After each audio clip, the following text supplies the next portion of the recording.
Hello and welcome to our video. Today, we will give our own take on character building education in Indonesia. We will discuss the definition of quality education and character education, the flaws in Indonesia's character education, and give solutions based on government actions, country values such as Pancasila, and our own opinions. Now, before we get into the video, we would like to introduce ourselves. I'm Arin, and today I'm here with my friend Dinda, Bian, and Farel. We are from Group 6 of 9B from Regina Pacis Junior High School.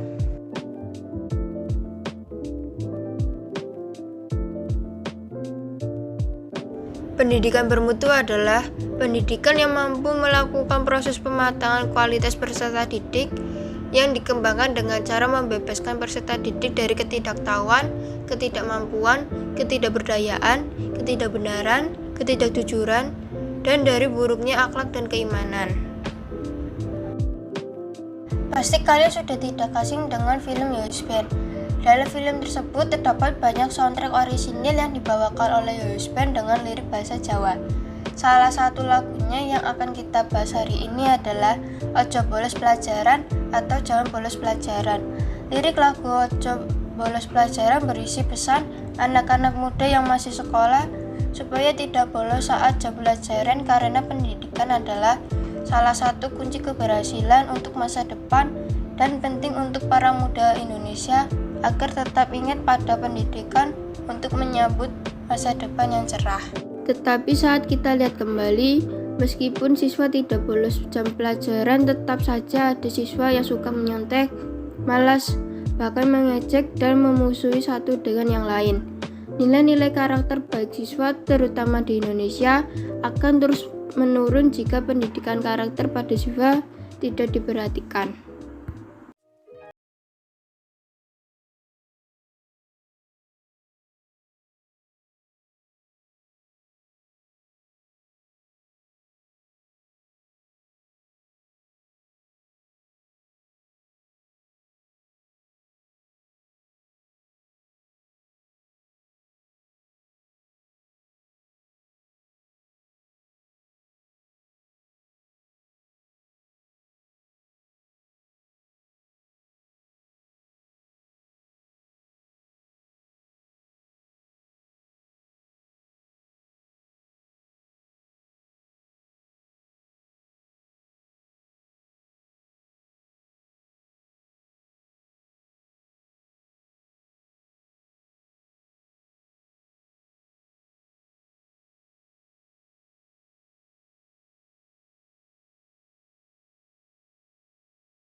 Sikap dan perilaku tidak bergantung pada orang lain dan mempergunakan segala tenaga, pikiran, waktu untuk merealisasikan harapan, mimpi, dan cita-cita. Kelima, nilai karakter gotong royong mencerminkan tindakan menghargai, semangat kerjasama, dan bahu-membahu menyelesaikan persoalan bersama, menjalin komunikasi dan persahabatan, memberi bantuan atau pertolongan pada orang-orang yang membutuhkan. Nah, seperti yang sudah disampaikan Bian, pemerintah sudah melakukan usaha untuk mengatasi kurangnya pendidikan karakter di Indonesia. Namun, saat terjadinya masa pandemi COVID-19, banyak hal yang terkena dampak pandemi, terutamanya di dunia pendidikan. Kondisi perubahan pola pendidikan dari tradisional menjadi online tidak hanya mempengaruhi kondisi kegiatan belajar anak, namun juga kondisi psikologi anak. Dari situ, hal ini akan berdampak terhadap pendidikan karakter peserta didik. Dalam sebuah artikel yang dipublikasikan Krokja.com, dapat disimpulkan bahwa karena pandemi, guru tidak dapat mengikuti perkembangan siswa, sehingga pendidikan karakter terhambat dan siswa merasa jenuh atau bosan. Maka perlu cara mengajar yang menyenangkan di masa pandemi. Menurut PAID SIP dari fraksi Partai Golongan Karya Bantul, untuk menyudahi hal ini, perlu adanya pembelajaran secara daring dibuatkan kelompok belajar yang bertujuan untuk memotivasi siswa dalam menghadapi kesulitan. Guru bisa memberikan penugasan pada siswa dengan pemberian tugas. Hal ini dilakukan supaya anak bisa memunculkan rasa kerjasama dan empati meskipun terhalang jarak, sehingga siswa tidak merasa jenuh. Juga diperlukan membangun kerjasama yang kuat antara guru dengan orang tua maupun masyarakat. Guru dari sekolah selalu memonitor perkembangan belajar peserta didik, namun juga perlu usaha orang tua untuk memonitor perkembangan belajar dari rumah, serta mendesain metode pembelajaran yang menurut peserta didik bisa mandiri, kreatif, disiplin, bertanggung jawab. Guru menjadi teladan yang baik bagi peserta didik. Guru tidak hanya memberikan tugas ceramah, tapi juga memberikan contoh kepada peserta didik. Menambahkan solusi yang dibicarakan Arin tadi, sebaiknya kita sebagai warga negara Indonesia yang menjadikan Pancasila sebagai ideologi bangsa Indonesia menjadi pedoman warga negara Indonesia dalam kehidupan bermasyarakat, berbangsa, dan bernegara. Sila-sila dalam Pancasila tidak dapat diwujudkan secara terpisah karena merupakan satu kesatuan yang utuh dan berkaitan satu sama lain. Bentuk perwujudan nilai-nilai Pancasila di lingkungan keluarga adalah bersikap sopan santun kepada orang tua, saling menolong-menolong antar anggota keluarga, dan menjaga kerukunan yang dengan tidak melakukan perbuatan yang menyinggung. Adapun bentuk perwujudan nilai-nilai Pancasila dilakukan sekolah seperti hadir dalam upacara bendera secara tertib, tidak membeda-bedakan teman, dan bergotong royong membersihkan lingkungan sekolah.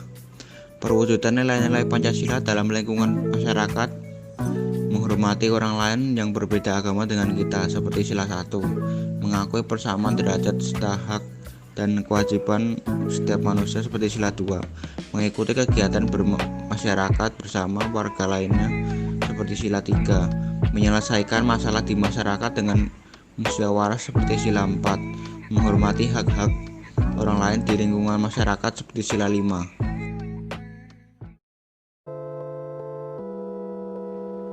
Maka, dari penjelasan saya dan teman-teman tadi dapat disimpulkan bahwa kebermaknaan program belajar dilihat dari 4 hal, yaitu kesesuaian program dengan kebutuhan belajar yang dirasakan, kemudahan untuk diperoleh, dan ketidakkakuan. Pada umumnya di program belajar sepanjang ayat dapat dijangkau lebih mudah dan lebih dekat, dan berorientasi kepada penyelesaian masalah yang dihadapi masa kini dan mempersiapkan kemampuan untuk masa yang akan datang. Kebermaknaan di atas berdampak pada sikap dan perilaku serta harapan yang lebih positif dari peserta didik. Kementerian Pendidikan dan Kebudayaan mengimplementasikan penguatan karakter penerus bangsa melalui gerakan PPK yang digulirkan sejak tahun 2016. Selain itu, untuk menyadari hal siswa yang merasa bosan dan jenuh dikarenakan bosan saat daring, menurut PAID SIP perlu adanya dibuatkan kelompok belajar yang bertujuan untuk memotivasi siswa dalam menghadapi kesulitan. Terima kasih sudah menyimak video kami. Jangan lupa untuk like, comment, dan subscribe. And see you on the next one.